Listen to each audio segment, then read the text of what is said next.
ini seringkali kita begini, mendefinisikan cinta itu secara filosofis terlalu jauh sampai akhirnya tidak bisa memahami hakikat cinta itu sendiri.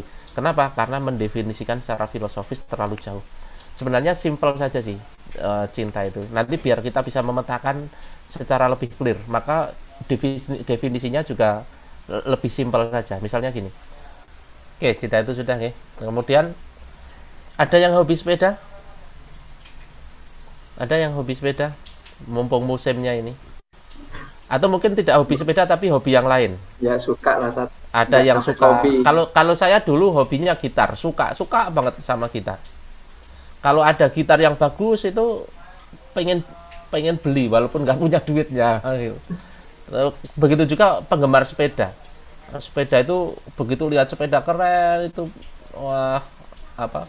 Para pecinta sepeda kalau melihat sepeda yang bagus itu pengen memiliki.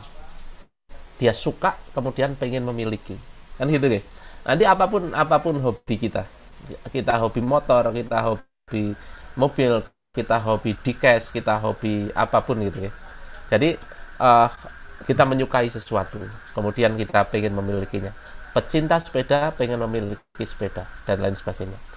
Bagaimana dengan misalnya ini rumah yang bagus? Pengen nggak punya rumah yang bagus? Pengen. Ada yang nggak pengen punya rumah yang bagus? Saya kira nggak ada. Semua pengen rumah yang bagus, kendaraan yang bagus. Itu tandanya apa? Kita itu cinta sama harta. Dan pada dasarnya semua orang cinta sama harta, betul nggak? Pada dasarnya ya. Pada dasarnya semua orang itu suka, cinta sama harta. Cinta itu ya sebenarnya hampir mirip-mirip dengan suka lah. Ini maksudnya definisi dasarnya, definisi kasarnya. Kita belum membangun filosofi yang lebih jauh.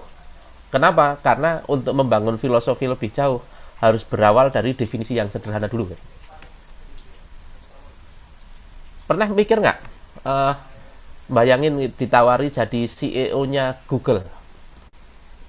Nggak sampai. Atau pernah menjadi CEO-nya Google gitu. Kalau misalnya ya dibayangkan sudah menduduki CEO-nya Google,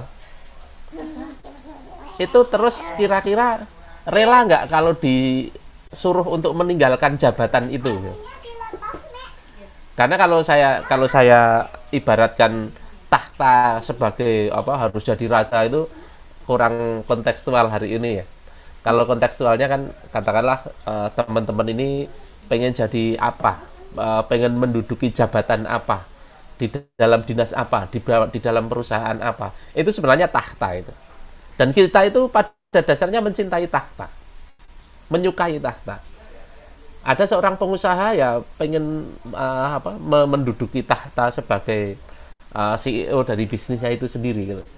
Atau kita berkarir di sebuah dinas, atau seorang dosen berkarir di kampus kemudian menjadi guru besar, itu tahta itu sebenarnya gitu. Dan seorang mencintai tahta itu, mencintai kedudukan itu, pada dasarnya seperti itu. Siapa yang nggak suka gitu? Secara naluriah seperti itu. Kemudian ada cinta kepada idola. Kalau biasanya saya yakin kalau yang di sini kemungkinan banyak enggak ya. Misalnya ABG itu lihat artis Korea itu, wah langsung luar biasa. Begitu cintanya kepada idolanya itu. Coba dibayangin idolanya itu manggil dia, dan itu pernah kejadian kan. Idolanya manggil ke atas panggung, dipeluk, wah senang sekali. Rasanya itu pengen memiliki sang idola.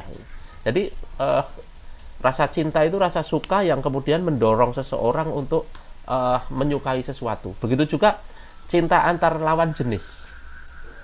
Kalau kita mendefinisikannya terlalu muluk-muluk dulu gitu, kita susah untuk memetakan bagaimana cinta. Cinta itu anugerah, cinta itu berbagi dan lain sebagainya. Iya, kalau ketemu lawan jenis itu yang berbagi. Pengen berbagi. Pengen berbagi atau pengen memiliki? Jujur aja. Pengen berbagi atau pengen memiliki? Jujur aja gitu. Nah, kita kembalikan ke dasarnya itu ya. Nanti dengan mengembalikan ke dasar ini kita bisa memetakan cinta itu sebenarnya seperti apa. Baik. Oke. Dari mana kira-kira tumbuhnya semua rasa cinta itu? Cinta pada harta, cinta pada tahta, cinta kepada lawan jenis, cinta kepada anak istri, cinta kepada negara, cinta kepada bangsa, bahkan cinta kepada Tuhan sekalipun. Munculnya dari mana kira-kira? Dari mana? Dari apa? Indra. Dari indera. Ada yang punya pendapat lain? Munculnya dari mana? Dari mata turun ke hati. Dari mata turun ke hati. Oke, ini menariknya di sini. Menariknya di sini. Kita akan bisa memetakan. Manusia itu memiliki akal dan memiliki perasaan. Betul ya? Memiliki akal, pemikiran, dan memiliki perasaan. Nanti di dalam perasaan itu, di dalamnya, pemikiran itu artinya apa? Sesuatu yang bukan jasmani, gitu ya. Pemikiran itu sesuatu yang ada di akal manusia. Kemudian ada yang di dalam tubuh ini, akal dan tubuh jasmani. Di dalam tubuh jasmani itu ada kebutuhan jasmani, kebutuhan makan, kebutuhan minum, kebutuhan nafas, kebutuhan tidur, dan lain sebagainya. Kemudian juga ada naluri-naluri. Naluri mempertahankan diri, ghorizatul baqa. Naluri mempertahankan jenis, ghorizatun nau. Naluri mengagungkan sesuatu atau ghorizatut tadayun. Lah sebenarnya cinta itu munculnya dari sini. Coba bayangkan. Cinta kepada lawan jenis munculnya dari mana? Ya kan? Cinta dari harta munculnya dari mana? Cinta suka pada makanan yang enak munculnya dari mana? Suka kepada idola. Oke, mari kita lihat. Oke, sekarang kita lihatkan cinta yang tumbuh dari naluri mempertahankan diri, ghorizatul baqa. Apa kira-kira? Cinta pada harta itu sebenarnya muncul dari naluri mempertahankan diri. Kalau tidak punya harta, itu kan rasanya itu seperti mau musnah gitu kan. Agar bisa bertahan itu harus punya harta kan, dalam persepsinya kan begitu. Maka sebenarnya cinta harta itu muncul dari naluri ghorizatul baqa ini, naluri mempertahankan diri atau ghorizatul baqa ini. Makanya apa? Kalau memang Allah itu sudah tetapkan bahwa setiap manusia itu sunatullahnya memiliki naluri, maka sebenarnya tidak ada satu manusia pun yang tidak cinta kepada harta. Dan itu sudah Allah jelaskan. Telah dijadikan indah dalam pandangan manusia, bla bla bla. Itu artinya dia mencintai. Kenapa? Allah tahu benar bahwa dia sudah menciptakan manusia dengan sunatullah ghorizatul baqa. Maka dia pasti akan cinta kepada harta. Apalagi cinta kepada tahta sama. Cinta kepada tahta itu urusannya adalah ghorizatul baqa. Pengen mencapai sesuatu, pengen karirnya tinggi, ambisinya macam-macam. Itu sebenarnya muncul dari situ. Cinta kepada tahta, cinta kepada pencapaian-pencapaian yang sifatnya profesional itu muncul dari ghorizatul baqa. Kemudian yang kedua, cinta yang tumbuh dari naluri mempertahankan jenis atau ghorizatun nau. Kira-kira cinta apa? Jelas ya? Cinta kepada lawan jenis itu muncul dari ghorizatun nau. Maka sebenarnya secara sunatullah, namanya setiap manusia baik laki-laki atau perempuan itu akan tertarik kepada lawan jenisnya. Makanya sebenarnya tidak ada manusia yang tidak tertarik dengan lawan jenis. Mau setinggi apapun ilmunya, mau kiai setinggi apapun, mau syekh, mau apa, begitu lihat lawan jenis secara fisik itu sempurna, pasti suka. Muncul rasa suka, muncul rasa cinta, dan lain sebagainya.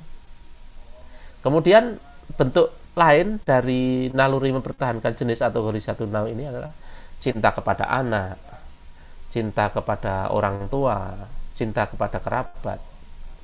Karena begini, ghorizatun nau itu bukan cinta kepada lawan jenis. itu tidak semata-mata cinta kepada lawan jenisnya itu sendiri. Kan judulnya Ghorizatun Naw itu kan naluri mempertahankan jenis, bukan naluri tertarik kepada lawan jenis kan, bukan. Judulnya itu mempertahankan jenis. Jadi sebenarnya tertarik kepada lawan jenis ini hanya langkah pertama, step pertama menuju ke pencapaian dari Ghorizatun Naw yang sesungguhnya. Pencapaian dari Ghorizatun Naw sesungguhnya itu apa? Mempertahankan jenis. Jenis apa? Jenis manusia. Tanpa tertarik dengan lawan jenis, mana mungkin jenis kita sebagai manusia itu ada gitu. Kalau Adam itu tidak tertarik dengan Hawa gitu, ya sudah, manusia itu cuma dua itu selesai gitu, nggak ada kelanjutannya gitu. Nah, makanya setiap manusia itu memang sudah dikaruniai naluri ini, naluri mempertahankan jenis ini.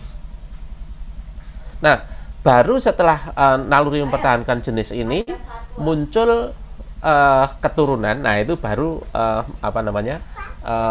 muncul bentuk asli dari Ghorizatun Naw. Bentuknya apa? Muncul anak.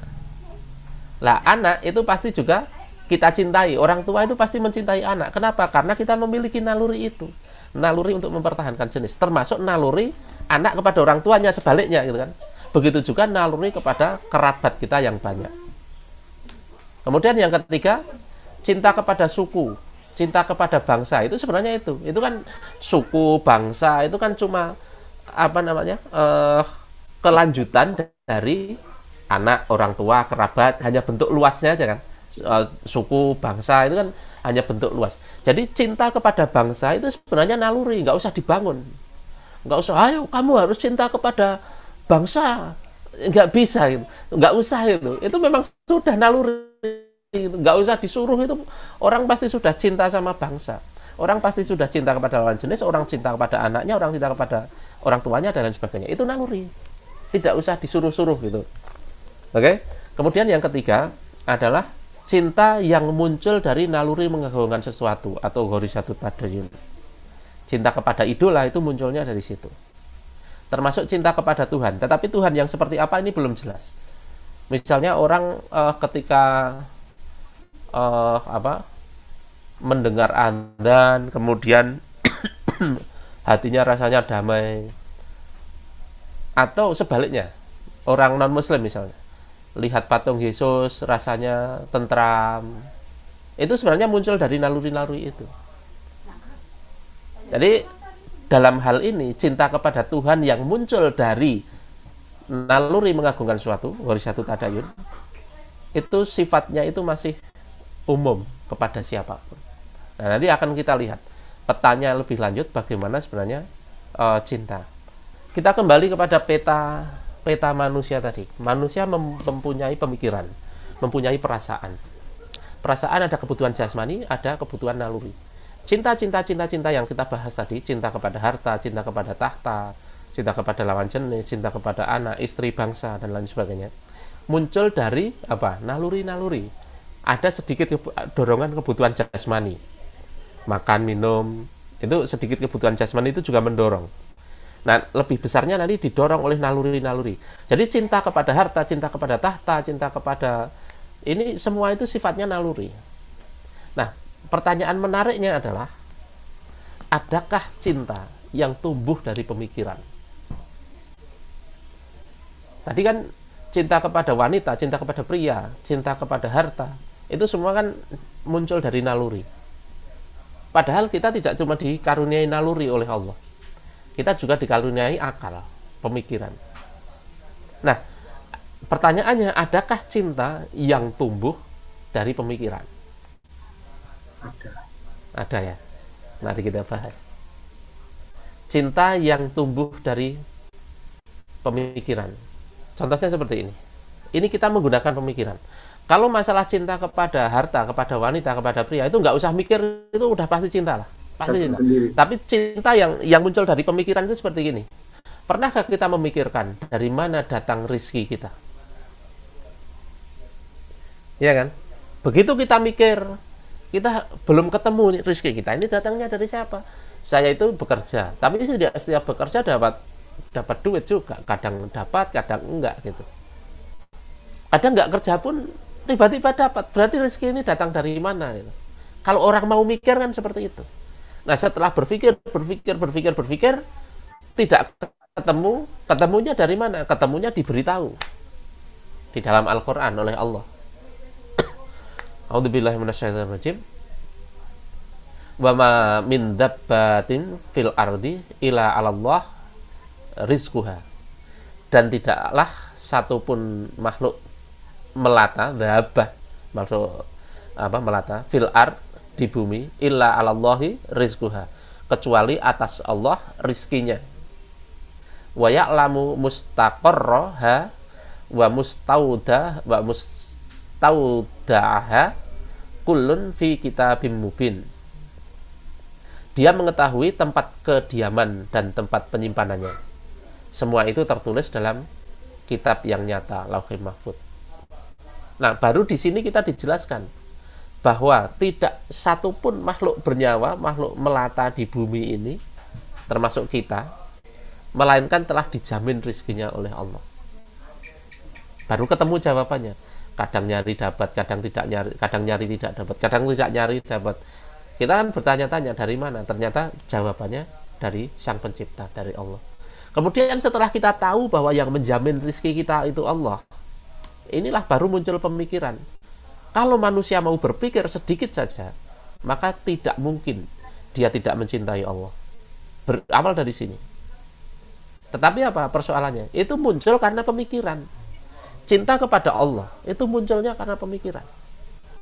Tidak sekedar cinta pada Tuhan hanya karena dengar adzan yang indah, itu masih muncul karena perasaan. Cinta kepada Tuhan yang muncul karena mendengar lantunan apa yang indah, itu masih muncul karena perasaan. Coba bayangkan kalau tiba-tiba yang adzan ganti jelek, kan hilang itu cintanya, kan begitu. Tetapi begitu cinta itu muncul dari pemikiran yang hak tentang kehidupan ini, katakanlah yang pertama kita bahas ini dari rezeki, bahwa rezeki kita sudah dijamin oleh Allah, maka tidak mungkin kita tidak mencintainya, dia sudah memberi kita banyak hal. Kok kita tidak mencintainya? Kan tidak mungkin. Berikutnya, pernahkah kita memikirkan tentang siapa yang memberi kita mata, siapa yang memberi kita telinga, siapa yang memberi kita akal, jantung, tangan, dan semuanya dengan sempurna? Mungkin ketika disampaikan soal harta, bahwa ya iya aja ada orang yang kaya, tapi nyatanya aku nggak kaya tuh. Nah, ada yang seperti itu kan. Tapi pernah nggak, katakanlah kita yang merasa tidak kaya itu memikirkan, oh ternyata aku punya mata lengkap 2. Coba kalau mata itu satunya dibeli 1 miliar, itu dibeli dua-duanya 2 miliar, terus jenengan buta, kira-kira mau nggak? Ditukar 2 miliar tetapi terus buta, kan nggak mau. Berarti apa? Jenengan itu punya 2 miliar yang jenengan bawa kemana-mana, kayak kalung gitu ya, kalung harganya 2 miliar, nah itu ditempelin di sini 2 miliar, dibawa kemana-mana. Belum telinganya, mau dihitung berapa telinganya, mau dihitung berapa jantungnya. Kalau mata aja 2 miliar ya, kalau jantung mau dihitung berapa kira-kira? Mau nggak dikasih 1 triliun, habis itu jantungnya diambil? Percuma, dapat 1 triliun pun nggak guna, nggak ada guna. Berarti jantung kita itu harganya itu lebih dari 1 triliun, karena kita nggak mau satu jantung kita itu ditukar dengan 1 triliun. Dan ternyata kita mendapatkan itu semua. Kita kadang-kadang merasa tidak dikaruniai Allah harta, nggak dikaruniai banyak seperti saudara-saudara kita yang lain. Tetapi ternyata kalau kita mau berpikir sedikit saja, ternyata ada yang banyak hal yang sangat berharga yang ada di dalam tubuh kita. Dan kemudian persoalannya, kita pernah berpikir nggak tentang siapa yang memberikan itu semua? Kemudian Allah katakan, a'udzubillahi minasyaitonirrajim, laqad khalaqnal insana fi ahsani taqwim. Sungguh kami telah menciptakan manusia dalam bentuk yang sebaik-baiknya. Di sini jelas yang menciptakan kita dengan sebaik-baiknya itu Allah. Maka kalau manusia berpikir sedikit saja, tidak mungkin dia tidak mencintai Allah yang telah memberinya segala macam mata, hidung, telinga, jantung yang harganya tiada terkira tadi. Yang ketiga, pernahkah kita memikirkan tentang siapa yang memberi kita petunjuk agar hidup kita, harta kita, ilmu kita tidak sia-sia? Coba bayangkan, tanpa petunjuk yang benar yang mengantarkan kita kembali kepada tempat yang semestinya, yaitu di surga, maka semuanya ini sia-sia. Seberapapun lama kita hidup, sia-sia, percuma. Selama-lamanya hidup berapa sih? 100 tahun. Orang zaman sekarang 100 tahun kan udah tua banget. Katakanlah sudah dikaruniai hidup 100 tahun. Tapi setelah mati nanti masuk neraka, kan percuma. Atau harta, kita dikaruniai katakanlah harta yang banyak sekali, triliunan gitu. Tapi ternyata tidak diberi petunjuk, kemudian kita tersesat akhirnya di neraka. Itu kan percuma gitu. Harta kita yang banyak itu percuma, termasuk ilmu. Kita sering membangga-banggakan ilmu, tapi ilmu tanpa petunjuk Allah itu sia-sia sama saja. Kita bisa melihat berapa banyak orang berilmu tanpa hidayah Allah yang justru dengan ilmunya itu dia tersesat. Betapa sia-sianya itu. Nah, maka ketika kemudian kita tahu, a'udzubillahi minasyaitonir rajim, wa nazzalna 'alaikal kitab tibyanan likulli syai' wa hudaw wa rahmah wa busra lil muslimin. Sungguh telah kami turunkan kitab, maksudnya Al-Quran, kepadamu wahai Muhammad, untuk menjelaskan segala sesuatu sebagai petunjuk serta rahmat dan kabar gembira bagi orang yang berserah diri, yaitu muslim. Sekarang bagaimana kita tidak cinta kepadanya, tidak cinta kepada Allah? Allah sudah memberi kita rizki, sudah memberi kita tubuh yang lengkap, sudah memberi kita kesehatan, sudah memberi kita petunjuk lagi-lagi yang paling berharga. Bagaimana kita tidak mencintainya? Termasuk mencintai Rasulnya, kan begitu. Bagaimana kita tidak cinta sama Rasul? Untuk menerima Al-Quran, Rasul itu perlu perjuangan yang luar biasa. Kita tinggal baca aja, tinggal menerapkan aja. Rasul itu menerima gitu. Dan menerima wahyu itu tidak mudah. Kadang sampai menggigil, kadang sampai ke gemetaran, harus diselimuti dan lain sebagainya. Perjuangannya luar biasa. Bagaimana kita tidak cinta Allah dan Rasul? Kalau kita berpikir sedikit saja, kita tidak mungkin tidak mencintai Allah maupun Rasulnya. Kesimpulannya seperti ini.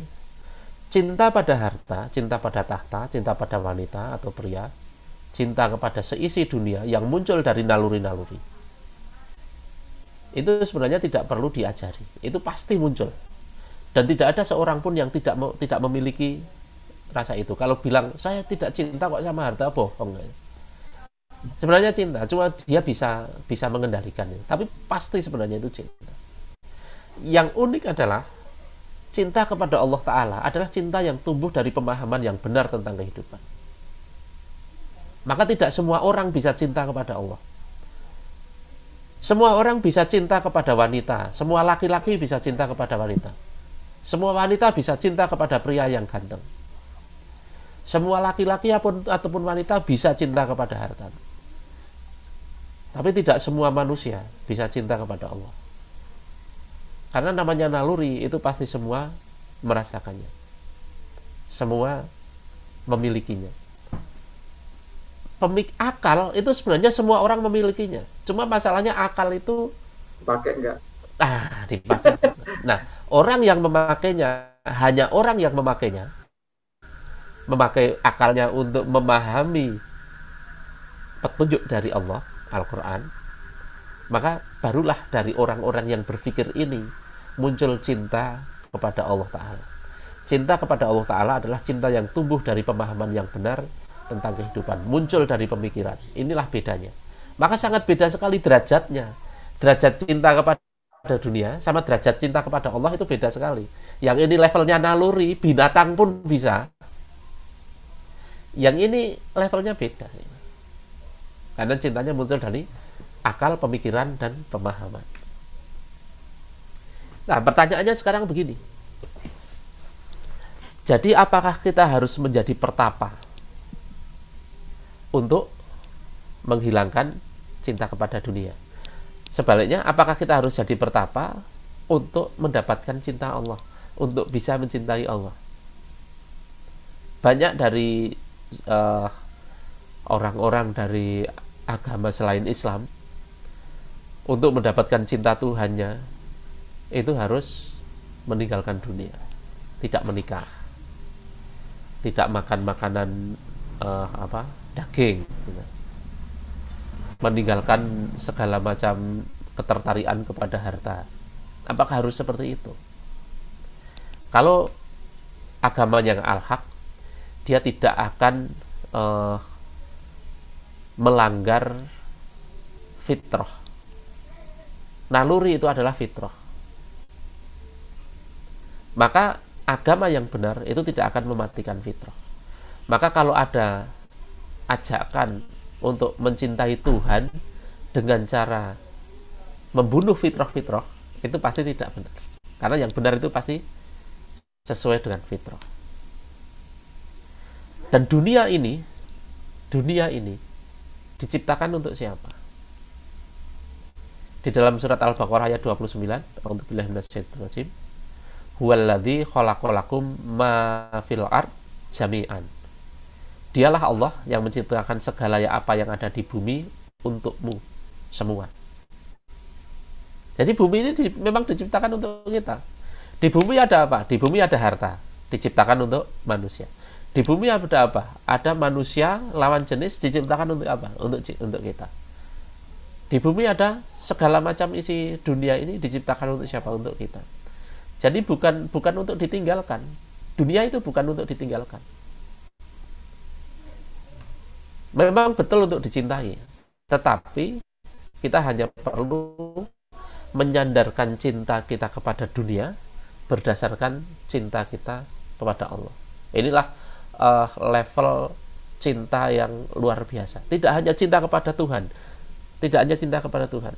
Kalau cinta kepada Tuhan dengan meninggalkan dunia itu masih belum level tertinggi.